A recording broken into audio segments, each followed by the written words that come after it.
ಬೊಮ್ಮನಹಳ್ಳಿ ಸಿಂಗ್ಸಂದ್ರ ಹಾ ಅಲ್ಲಿ ಒಂದ್ ಪಿಕಪ್ ಮಾಡಿದೆ ಓಲಾದಲ್ಲಿ.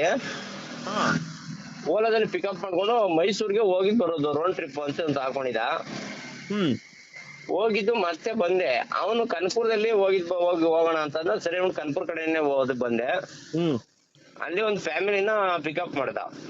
ಹ್ಮ್ ನಾನು ಅವ್ರನ್ನ ಎಲ್ಲಿ ಸರ್ ನೆಕ್ಸ್ಟ್ ಎಲ್ಲಿ ಹೋಗ್ಬೇಕು ಅಂತ ಕೇಳೋದಕ್ಕೆ ಸುಂಕುತ್ಕಟ್ಟೆ ಹತ್ರ ಹೋಗ್ಬೇಕು ಮಾಗಡಿ ರೋಡ್ ಅಂತ ಹೇಳ್ದ. ಹ್ಮ್ ಸರಿ ಸರ್ ಆಯ್ತು ಸರ್ ಅಂದ್ಬಿಟ್ಟು ಇವ್ರ ನೈಸ್ ರೋಡ್ ಹತ್ರ ಇಳಿಸೋಣ ಅಂತ ಅಂದ. ಆಮೇಲೆ ಅಲ್ಲಿ ಬಂದ್ಮೇಲೆ ಸರ್ ನಾನು ಇಳ್ಕೊಬಿಡ್ತೀನಿ ಸಾರಕ್ಕೆ ಸಿಗ್ನಲ್ ಬಿಟ್ಬಿಡಿ ಅಂತ ಅಂದ. ಹ್ಮ್ ಆಮೇಲೆ ಬಂದ್ಮೇಲೆ ಸರ್ ನೀವು ರೈಟ್ ಸೈಡ್ ಇಳ್ಕೊತೀರಾ ಲೆಫ್ಟ್ ಸೈಡ್ ಹೋಗಿ ಯೂ ಟರ್ನ್ ಮಾಡ್ಕೊಳ್ಳೋ ಸರ್ ನಾನು ಇಲ್ಲಿ ಹಾಸ್ಪಿಟ್ಲ್ ಹತ್ರ ಹೋಗ್ಬೇಕು ಅಂತ ಕೇಳಿದೆ. ಇಲ್ಲ ಇಂದಿರಾ ಗಾಂಧಿ ಸರ್ಕಲ್ ಜೆ.ಪಿ. ನಗರ್ ಹತ್ರ ಬಿಟ್ಬಿಡಿ ಅಂತಂದ. ಅಲ್ಲ ಸರ್ ಇಲ್ಲಿ ನೋಡ್ರಿ ಇಲ್ಲಿ ಇಳ್ಕೊಳ್ಳಿ ಅಲ್ಲಿ ನೋಡ್ರಿ ಅಲ್ಲಿ ಇಳ್ಕೊಳ್ಳಿ ಅಂತ ಹಿಂಗ್ ಹೇಳ್ತೀರಾ, ಕರೆಕ್ಟ್ ಆಗಿ ಒಂದ್ ಹೇಳಿ ಸರ್ ಯಾವ್ದು ಇದ್ ಮಾಡ್ತಿರಲ್ಲ ಸರ್ ಅಂತ ಅಂದೆ. ಆಮೇಲೆ ಸರಿ ಅಂದ್ಬಿಟ್ಟು ಅಲ್ಲಿ ಹೋದ್ರೆ ಅಲ್ಲೊಂದ್ಮೇಲೆ ನನ್ನ ಇದು ಬಿಟ್ಬಿಡಿ ಮನೆ ಬಿಡಿ ಅಂತ ಅಂದ. ಎಲ್ಲಿ ಬಿಡ್ಬೇಕು ಮನೆ ಹತ್ರ ಅನ್ನೋದಕ್ಕೆ ಸಿಂಗ್ಸಂದ್ರಕ್ಕೆ ಬಿಡಿ ಅಂತ ಅಂದ. ಆಮೇಲೆ ಹೋಗ್ತಿದಂಗೆ ಯಾರೋ ಒಂದ್ ಫೋನ್ ಕಾಲ್ ಬಂದ್ಮೇಲೆ ಅವ್ರನ್ನ ಚಿಕ್ಕಪೇಟೆಗೆ ಹೋಗ್ಬೇಕು ಅಂದ್ರೆ ಬರ್ತೀರಾ ಸರ್ ಚಿಕ್ಕಪೇಟೆಗೆ? ಇಲ್ಲ ಸರ್ ನಾನು ತುಂಬಾ ಟೈರ್ಡ್ ಆಗಿದೆ, ನಮ್ಮ ಹುಡುಗನಿಗೆ ಆಕ್ಸಿಡೆಂಟ್ ಆಗ್ಬಿಟ್ಟಿದೆ ಅಂತ ನಾನು ಹಾಸ್ಪಿಟ್ಲ್ಗೆ ಹೋಗ್ಬೇಕು ಸರ್, ಬೇಕಾದ್ರೆ ಇಲ್ಲೇ ಕ್ಲೋಸ್ ಮಾಡ್ಕೊಳ್ಳಿ, ನೀವ್ ಬೇಕಾದ್ರೆ ಬೇರೆ ಕ್ಯಾಬ್ ಬುಕ್ ಮಾಡ್ಕೊಂಡು ಹೋಗಿ ಅಂತ ಅಂದೆ.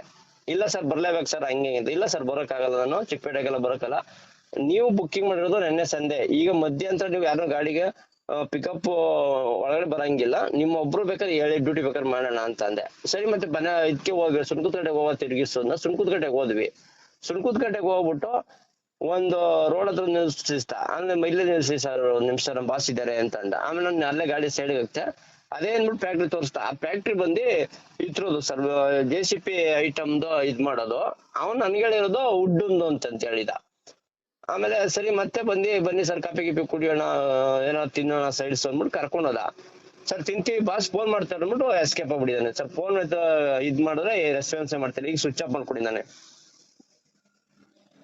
ಆಯ್ತಾ ಮಾತಾಡಿದೆಲ್ಲ ಮಾತು ಮುಗಿತಾ? 10ರಿಂದ 12 ಸಾವಿರ ಗಂಟೆ ಬಿಲ್ ಆಗಿದೆ ಸರ್ ಅವನೊಂದು. ಅದು ಅವನು ಇನ್ನು ಡ್ಯೂಟಿ ಕ್ಯಾನ್ಸಲೇ ಮಾಡಿಲ್ಲ ಅವನುವೆ. ಹ್ಮ್ ಮುಗಿತಾ ಮಾತಾಡಿದೆಲ್ಲ? ಹೌದು ಸರ್. ಈ ತರ ಮಾಡಿದ್ದಾನೆ ಅಂತ ನಿಮ್ಗೆ ಇನ್ಫಾರ್ಮ್ ಮಾಡಿಲ್ಲ ಸರ್. ಅದೇ ಮಾತಾಡಿದೆಲ್ಲ ಮುಗಿತಾ? ಹೌದು ಸರ್. ಇನ್ನೇನಿಲ್ವಾ ಮಾತಾಡೋದು? ಇನ್ನೇನಿಲ್ಲ ಸರ್. ಓಕೆ. ಈ ಡ್ರೈವಿಂಗ್ ಫೀಲ್ಡ್ ಬಂದು ಎಷ್ಟು ವರ್ಷ ಆಯ್ತು ಸರ್? ಡ್ರೈವಿಂಗ್ ಫೀಲ್ಡ್ ಬಂದು ಒಂದು 12 ವರ್ಷ ಗಂಟ ಆಗಿದೆ ಸರ್. ಓಕೆ. DL ಮಾಡ್ಸೋ 12-13 ವರ್ಷ ಆಗಿರ್ತದಲ್ಲ? ಆಗಿರುತ್ತೆ ಸರ್. ಗಾಡಿ ತಗೊಂಡು ಎಷ್ಟು ವರ್ಷ ಆಯ್ತು ಸರ್? ನಾನು ಮೊದಲು ಡ್ರೈವಿಂಗ್ ಒಂದು 3ರಿಂದ 4 ವರ್ಷ ಗಂಟ ಡ್ರೈವಿಂಗ್ ಕೆಲಸ ಮಾಡಿದೆ ಬೇರೆ ತಾವು. ಇದು 2016 ಗಾಡಿ ತಗೊಂಡೆ ಸರ್ ನಾನೀಗ. ಏನಕ್ಕೆ? ದುಡಿಮೆ ಮಾಡಕ್ಕೆ ಸರ್. DL ಮಾಡ್ಸಿದ್ದು? DL ಅಂದ್ರೆ ಸರ್ ನಾನು ಒಂದು ಅಲ್ಲ ಅಣ್ಣ ಒಂದ್ ನಿಮಿಷ. DL ಮಾಡ್ಸಿದ್ಯ ಅಣ್ಣ? DL ಸರ್ ನಾನು ಅಂದ್ರೆ ಒಂದು 12ರಲ್ಲಿ ಮಾಡ್ಸಿರ್ಬೇಕು ಅನ್ಕೋತೀವಿ ಸರ್. 12 DL ಮಾಡ್ಸಿದ್ ಏನಕ್ಕೆ? ದುಡಿಮೆ ಮಾಡಕ್ಕೆ. ಗಾಡಿ ತಗೊಂಡಿದ್ದು ದುಡಿಮೆ ಮಾಡಕ್ಕೆ ಸರ್. ಅಂದ್ರೆ ಬದುಕೋದಕ್ಕೆ ಹೊಟ್ಟೆ ಪಾಡುಗೋಸ್ಕರ, ಜೀವನ ಕಟ್ಕೊಳಕ್ಕೆ ಸರ್. ಜೀವನ ಕಟ್ಕೊಳಕ್ಕೆ ಅಲ್ವಾ? ಹೌದು ಸರ್. ಈಗ ಜೀವನ ಕಟ್ಕೊಳಕ್ಕೆ ಗಾಡಿ ತಗೊಂಡ್ರಿ, DL ಮಾಡಿಸ್ಕೊಂಡ್ರಿ. ಹೌದು ಸರ್. ಸಂಪಾದನೆ ಆಗ್ಬೇಕು ಅಂದ್ರೆ ಕಂಪ್ನಿಗಳು ಈ ತರ ಯಾವ್ದೋ ಓಲಾ ಊಬರ್ ಇನ್ನೊಂದೋ ಮತ್ತೊಂದೋ ಕಡೆ ಹೋಗಿ ಅಟ್ಯಾಚ್ಮೆಂಟ್ ಮಾಡ್ಕೊಂಡ ಸರ್. ಮಾಡ್ಕೊಂಡಿರೋದಕ್ಕೆ ನಿಮ್ಗೆ ಅಲ್ಲಿ ಹೊಟ್ಟೆಗೆ ಒಂದು ಅನ್ನ ಸಿಗೋ ತರ ಒಂದ್ ದಾರಿ ಆಯ್ತು. ಹೌದು ಸರ್. ಬಟ್ಟೆ ಕಟ್ಕೋತಾ ಇದೀವಿ ಸರ್ ಅಲ್ವಾ? ಇವಾಗ ನಿಮ್ ಗಾಡಿಗೆ, ಇವಾಗ ನೀವು ಗಾಡಿ ಬಂಡವಾಳ ಹಾಕಿ ಗಾಡಿ ತಗೊಂಡ್ರಿ, ಗಾಡಿ ತಗೊಳ್ಬೇಕು ಅಂದ್ರೆ ಎಷ್ಟ್ ಕಷ್ಟ ಪಟ್ರಿ ಅಂತ ನಿಮಗ್ ಗೊತ್ತು. ಹೌದು ಸರ್. ಏನೋ ಕೆಲಸ ಮಾಡ್ಕೊಂಡಿದ್ದವರು ಡ್ರೈವಿಂಗ್ ಲೈಸೆನ್ಸ್ ಮಾಡ್ಕೊಂಡು ಡ್ರೈವಿಂಗ್ ಜಾಬ್ ಬಂದು ಡ್ರೈವರ್ ಆಗಿ ಇವಾಗ ಜೀವನ ಮಾಡ್ತಿದ್ರ, ಅದ್ರ ಕಷ್ಟ ಏನು ಅಂತ ನಿಮಗ್ ಗೊತ್ತು. ಗಾಡಿಗೆ ತೊಂದ್ರೆ ಆದ್ರೆ, ಬಾಡಿಗೆ ತೊಂದ್ರೆ ಆದ್ರೆ ಅದಕ್ಕೆ ಅಂತಾನೆ ಸಂಘ ಸಂಸ್ಥೆಗಳು ಅವೆ ಅಂತ ಇದ್ಮೇಲೆ ಗಾಡಿ DL ಮಾಡಿಸ್ಕೊಳಕ್ಕೆ RTO ಆಫೀಸ್ಗೆ ಹೋಗೋದ್ ಗೊತ್ತು, DL ಲ್ಯಾಪ್ಸ್ ಆದ್ರೆ ರಿನ್ಯೂವಲ್ ಮಾಡಿಸ್ಕೊಳ್ಳೋದು ಗೊತ್ತು, ಗಾಡಿ ತಗೊಂಡ್ರೆ ಗಾಡಿನ ಎಲ್ಲೆಲ್ಲ ಅಟ್ಯಾಚ್ಮೆಂಟ್ ಮಾಡಿಸ್ಕೊಳ್ಳೋದು ಅಂತ ಗೊತ್ತು, ದುಡಿಮೆ ಮಾಡೋದ್ ಗೊತ್ತು. ನಿಮ್ಮಿಬ್ರಿಗೂ ಸೇಫ್ಟಿಗೆ ಜಾಗ ಇರೋದೇ ಸಂಘಟನೆ ಅಂತ ಇದ್ಮೇಲೆ ಸಂಘಟನೆಗೆ ಬಂದ್ ಸೇರ್ಕಳ್ದೆ. ನಿಮಗ್ ಸಂಕಟ ಬಂದಾಗ ವೆಂಕಟರಮಣ ಅಂತ ಫೋನ್ ಮಾಡ್ತಿರಲ್ಲ, ಎಷ್ಟ್ರ ಮಟ್ಟಕ್ ಸರಿ? ಹೌದು ಸರ್, ನಿಜ ಸರ್. ನಿಮ್ ಮಾತ್ರ ಅರ್ಥ ಆಗುತ್ತೆ ಸರ್ ನನ್ಗೆ. ಏನ್ ಮಾಡಿ ಸರ್ ನೋಡ್ರಿ, ನಾನು ಒಂದ್ ನಿಮಿಷ ಇರ್ರಿ, ಇವಾಗ ಹೇಳ್ತೀನಿ ನೋಡ್ರಿ. ನನಗೆ 2016ರಿಂದ ನಾನು ಸಂಘಟನೆ ಕಟ್ಕೊಂಡ್ ಬಂದಿರೋದು. ಇಲ್ಲ ಸರ್, ಕೇಳ್ರಿ, ನಾನು ಹೇಳೋದು ಈಗ ನೋಡ್ರಿ, ನೀವು ಮಾತಾಡಿದೆಲ್ಲ ನಾನು ಕೇಳಿಸ್ಕೊಂಡಿದೀನಿ. ನಾನ್ ಮಾತಾಡೋದ ನೀವು ಕೇಳಿಸ್ಕೊಳ್ಳಿ. ಎಲ್ಲಾ ತರ ಉತ್ತರ ಸಿಗ್ತದೆ ನಿಮ್ಗೆ, ನನ್ಗೆ ಕೌಂಟರ್ ಕೊಡಕ್ ಹೋಗ್ಬೇಡ್ರಿ. ಅದ್ರಲ್ಲಿ ಉತ್ತರ ಸಿಗ್ತದೆ, ಆ ಉತ್ತರದಲ್ಲಿ ಯಾರು ಮಿಸ್ಟೇಕ್ ಇದ್ರೆ ಅವಾಗ ಕೌಂಟರ್ ಕೊಡಿ. ಸರಿ ಅಣ್ಣ. 2016ರಿಂದನೂ ಕೂಡ ನಾವು ಸಂಘಟನೆ ಮಾಡ್ಕೊಂಡ್ ಬಂದಿದೀವಿ.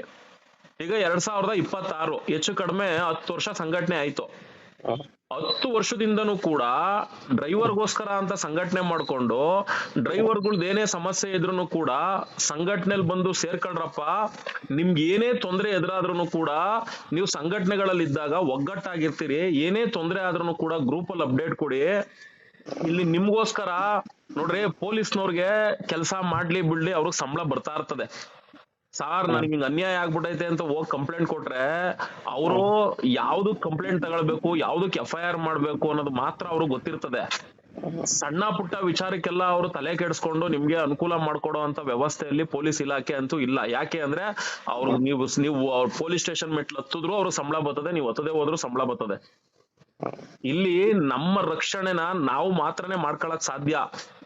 ಇಲ್ಲಿ ನಮ್ ಬದುಕನ್ನ ನಾವು ಕಟ್ಕೊಳಕ್ ಮಾತ್ರನೇ ಸಾಧ್ಯ. ನಮ್ ರಕ್ಷಣೆಗೋಸ್ಕರ, ನಮ್ ಬದುಕಿಗೋಸ್ಕರ ನಾವೇನೆಲ್ಲ ವ್ಯವಸ್ಥೆ ಒಳಗಡೆ ಇರ್ಬೇಕು ಅನ್ನೋದು ನಿಮಗ್ ಬರ್ಬೇಕ್ರಿ. ನನ್ಗೆ 10 ವರ್ಷದಿಂದ ನಾನು ಎಲ್ಲಾ ತರ ಡ್ರೈವರ್ಗಳು ನೋಡಿ ಸಾಕಾಗ್ಬಿಟ್ಟೈತೆ ಬ್ರದರು. ಅಂತ ಬಂದಾಗ ವೆಂಕಟರಮಣ ಅನ್ಕೊಂಡು ನಂಬರ್ ಹುಡ್ಕೋದು, ಫೋನ್ ಮಾಡೋದು, ಸಾರ್ ನಿಮ್ ಫೇಸ್ಬುಕ್ ಫಾಲೋವರ್ ಸಾರ್, ನಿಮ್ ವಿಡಿಯೋಸ್ ಎಲ್ಲ ನೋಡ್ತಾ ಇರ್ತೀವಿ ಸಾರ್, ನೀವು ಡ್ರೈವರ್ಗೋಸ್ಕರ ಹಂಗ್ ಮಾಡ್ತೀರಾ ಸರ್, ಹಿಂಗ್ ಮಾಡ್ತೀರಾ ಸರ್ ಅಂತ ಪುಂಗ್ಬಿಟ್ಟು ಆಮೇಲೆ ಏನ್ ಮಾಡ್ತಾರೆ, ಮಾತಾಡ್ತಾರೆ ಸರ್ ನಮ್ಗೆ ಹಿಂಗ್ ಪ್ರಾಬ್ಲಮ್ ಆಗ್ಬಿಟ್ಟೈತೆ ಅಂತ. ಬ್ರದರ್, ನನ್ನ ಸಿದ್ಧಾಂತ ಇಷ್ಟೇ. ಸೋಮಶೇಖರ್ ಯಾರು ಅನ್ನೋದು ನನ್ ಪ್ರಕಾರ ಇಡೀ ಡ್ರೈವರ್ ಸಂಕುಲದಲ್ಲಿ ನನಗ್ ಗೊತ್ತಿರೋ ಮಟ್ಟಿಗೆ, ನಾನು ಅದನ್ನ ಜಂಬದಿಂದ ಹೇಳ್ಕಂತಿಲ್ಲ, ಎಲ್ಲಾರ್ಗು ಕೂಡ ಗೊತ್ತಿದೆ ಅಂತ ನಾನು ಅನ್ಕೊಂಡಿದೀನಿ. ಆಮೇಲೆ ನಾವು ಸಂಘಟನೆ ಡ್ರೈವರ್ಗೋಸ್ಕರನೇ ಮಾಡಿದೀವಿ ಅಂತಾನು ಕೂಡ ಡ್ರೈವರ್ಗಳು ಗೊತ್ತು. ಬ್ರದರ್, ಇವ್ರೆಲ್ಲ ಯಾರು ಬರಲ್ಲ ಬ್ರದರ್. ಇವ್ರ ಅಣ್ಣಂದ್ರುಗಳಿಗೆ ಏನಾದ್ರು ಪ್ರಾಬ್ಲಮ್ಗಳಾದ್ರೆ ಮಾತ್ರನೇ ಇವ್ರಿಗೆ ಬೇಕಿದ್ರೆ ಆಫೀಸ್ ಹತ್ರ ಕುಡಿಕೊಂಡ್ ಬರ್ತಾರೆ. ಇಲ್ಲ ಅಂದ್ರೆ ಫೋನ್ ಕಾಲ್ ಅಲ್ಲಿ ಸಾರ್ ನಮ್ಗೆ ಹಿಂಗ್ ಆಗ್ಬಿಟ್ಟೈತೆ, ಸಮಸ್ಯೆಗೆ ದಾರಿ ತೋರಿಸಿ ಅಂತ ಕೇಳ್ತಾರೆ. ನಮ್ಗೆ ಯಾರು ಏನೋ ಪೇಮೆಂಟ್ ಕೊಟ್ಕೊಂಡು ಇಟ್ಕೊಂಡಿಲ್ಲ ಬ್ರದರ್. ಪೊಲೀಸ್ನವ್ರಿಗಾದ್ರೂ ಇಲಾಖೆ ಪೇಮೆಂಟ್ ಕೊಡ್ತದೆ, ನಮ್ಗೆ ಯಾರು ಪೇಮೆಂಟ್ ಕೊಟ್ಟು ಇಟ್ಕೊಂಡಿಲ್ಲ. ಹೋಗ್ಲಿ, ಕನ್ನಡ ಪರ ಸಂಘಟನೆಗಳಿಗಾದ್ರೂ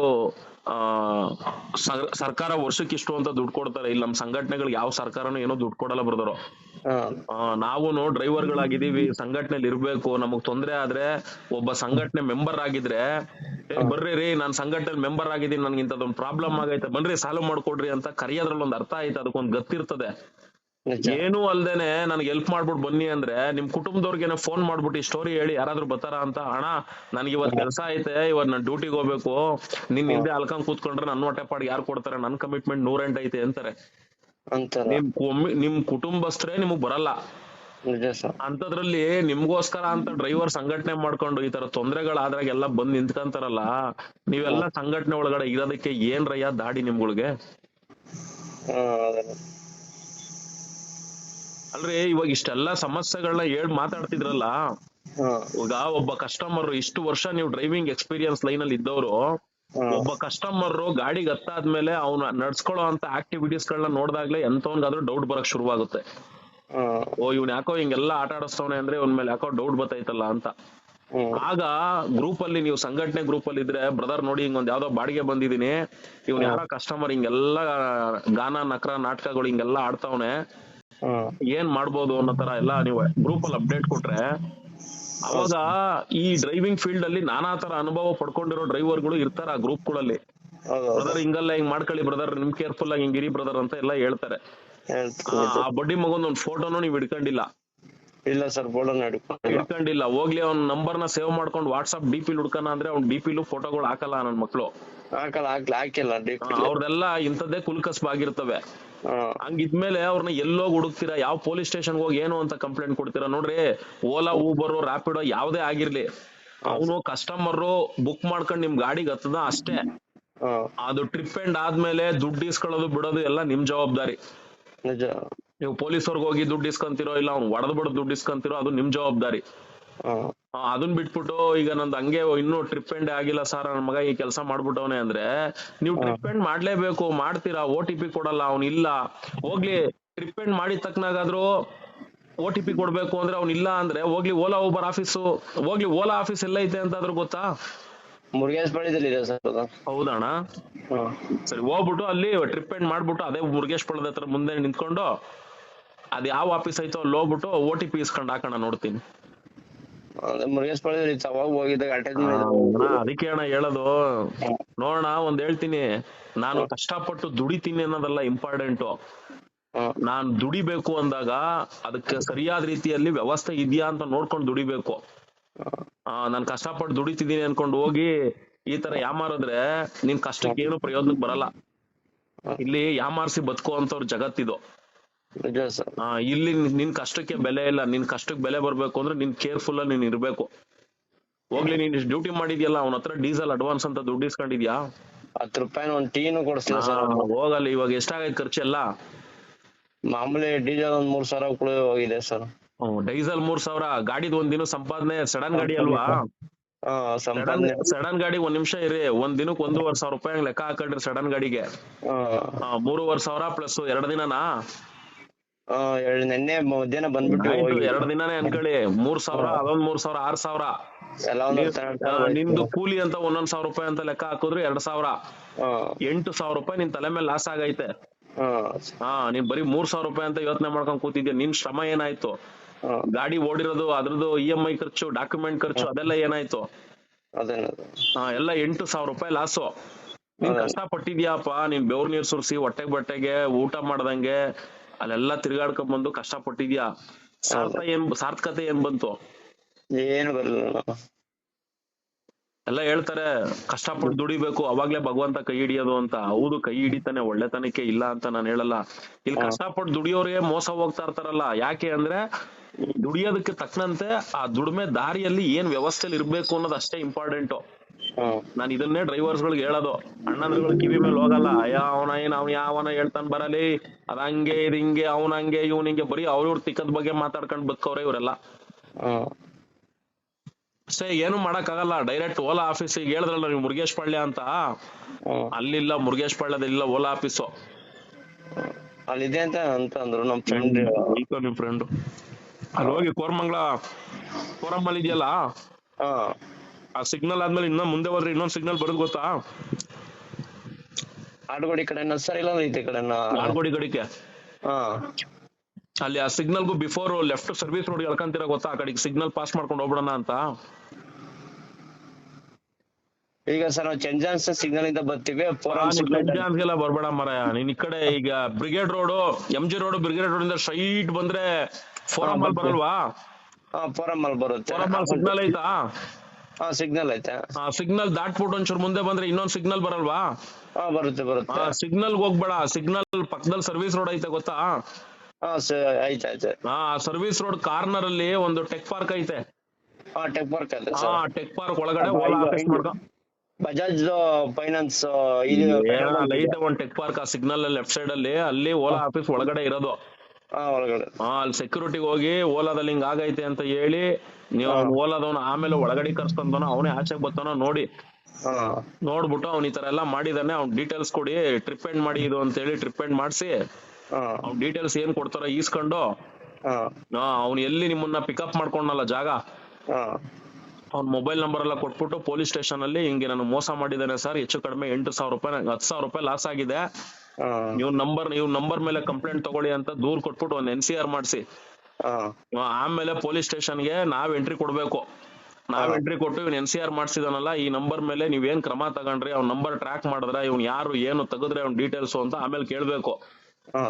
ಸಿಕ್ಕದ್ಮೇಲೆ ಆ ಬೋಳಿ ಮಗನ್ನ ಸೋಷಿಯಲ್ ಮೀಡಿಯಾದಲ್ಲಿ ಅವ್ನ ಮಗ ವಿಡಿಯೋಸ್ ಎಲ್ಲ ತೋರಿಸಿ ಈ ಮಿಂಡ್ರು ಕೊಡ್ತವನಿ ಕೆಲಸ ಮಾಡಿದಾನೆ ಅಂತ ಹೇಳಿ ವೈರಲ್ ಮಾಡಿ ಬಿಸಾಕ್ಬೇಕು. ಕಾನೂನು ಶಿಕ್ಷೆ ಕೂಡ ಸೆಕೆಂಡ್ರಿ, ಅದು 4 ಗೋಡೆ ಮಧ್ಯ ಮುಚ್ಚೋಗ್ಬಿಡುತ್ತೆ.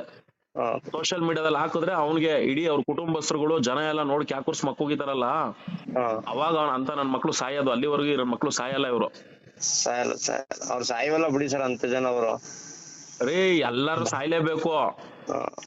ಬೇರೆ ರೀತಿಲಿ ಸಾವು ಇರ್ತದೆ, ಒಳ್ಳೆ ರೀತಿ ಸಾವು ಇರ್ತದೆ, 4 ಜನದ ಹತ್ರ ಚೀತು ಅನ್ಸ್ಕೊಂಡ್ ಸಾಯೋದು ಇರ್ತದೆ.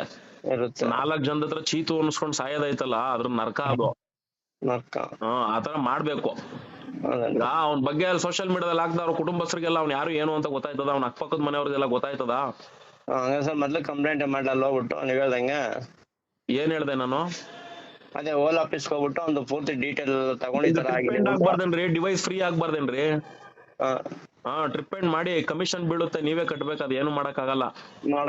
ಅದು ಅವನು ಬಿಡ್ತಾನೆ. ಅದೆಲ್ಲ ಡೀಟೇಲ್ಸ್ ಕೊಡಿ ಸರ್, ಇಲ್ಲ ನನ್ಗೆ ಈ ದುಡ್ಡು ಯಾರು ಕೊಡ್ತಾರೆ ಹೇಳಿ ಅಂತ ಹೇಳಿ ಅವ್ನ ಕೇಳ್ರಿ ಓಲಾದವ್ನ. ಓಲಾದವ್ರನ್ನ ಅವಾಗ ಡೀಟೇಲ್ಸ್ ತಗೊಂಡೋಗಿ ಎಲ್ಲಿ ಪಿಕಪ್ ಮಾಡದ ಆ ಲೋಕಲ್ ಪೊಲೀಸ್ ಸ್ಟೇಷನ್ ಹೋಗಿ ಆ ನಂಬರ್ ಮೇಲೆ ಕಂಪ್ಲೇಂಟ್ ಕೊಟ್ಟು NCR ಮಾಡಿಸ್ಕೊಂಡೆ ನೀವು ನಾನು ಬಂದ್ ಭೇಟಿ ಮಾಡ್ಬೇಕು. ಸರಿ ಸರ್ ನೀವು ಪ್ರೊಟೆಕ್ಷನ್ ಹೋಗೋಣ ಸರ್ ಫಸ್ಟ್ ಓಲಾ ಆಫೀಸ್ ಹೋಗಲ್ಲ ಫಸ್ಟ್ ಕಂಪ್ಲೇಂಟ್ ಮಾಡ್ರ ಫಸ್ಟ್. ನನ್ಗೆ ಬೇರೆ ಬೇಜಾನ್ ಕೆಲ್ಸಗಳವೆ ಹೇಳಿದೀನಿ ಏನ್ ಮಾಡ್ಬೇಕು ಅಂತ, ಮತ್ತೆ ಪುನಃ ಓಲಾ ಆಫೀಸ್ ಹೋಗ್ಲಾ ಸ್ಟೇಷನ್ ಹೋಗ್ಲಾ ಅಂತ ಕೇಳ್ತಿರಲ್ರಿ, ನಿಮ್ಗೆ ಅಷ್ಟು ಗೊತ್ತಾಗ್ತಿಲ್ವೇನ್ರಿ? ಫಸ್ಟ್ ಓಲಾ ಆಫೀಸ್ ಹೋಗ್ಬೇಕನ್ರಿ, ಇಲ್ಲಾಂದ್ರೆ ಹೋಗ್ತಾರಲ್ವೇನ್ರಿ ಮೀಟ್ರು ಓಲಾದಲ್ಲಿ ಕಮಿಷನ್ ಅಲ್ಲೂ ದುಡ್ಡು ಜಾಸ್ತಿ ಕೊಡ್ತೀರಾ? ಸರಿ ಸರ್ ಅಷ್ಟ್ ಮಾಡ್ಕೊಂಡು ಬಂದು ಸಂಘಟನೆ ಸೇರ್ಕೊಂಡ್ ಮೇಲೆ ಸೋಮಣ್ಣ ಬನ್ನಿ ಹೆಲ್ಪ್ ಮಾಡಿ ಅಂತ ಕರೀರಿ. ಸರಿ ಸರ್ ಅದನ್ನ ಬಿಟ್ಬಿಟ್ಟು ನೀವು ಸಂಘಟನೆಲೆಲ್ಲ ಇಲ್ದೆ ನನ್ಗೆ ಹೆಲ್ಪ್ ಮಾಡ್ಬಾ ಅಂದ್ರೆ ನೀವ್ ಯಾರು ಏನ್ ಪೇಮೆಂಟ್ ಕೊಟ್ಟು ಇಟ್ಕೊಂಡಿಲ್ಲನ್ರ. ಸರಿ ಸರ್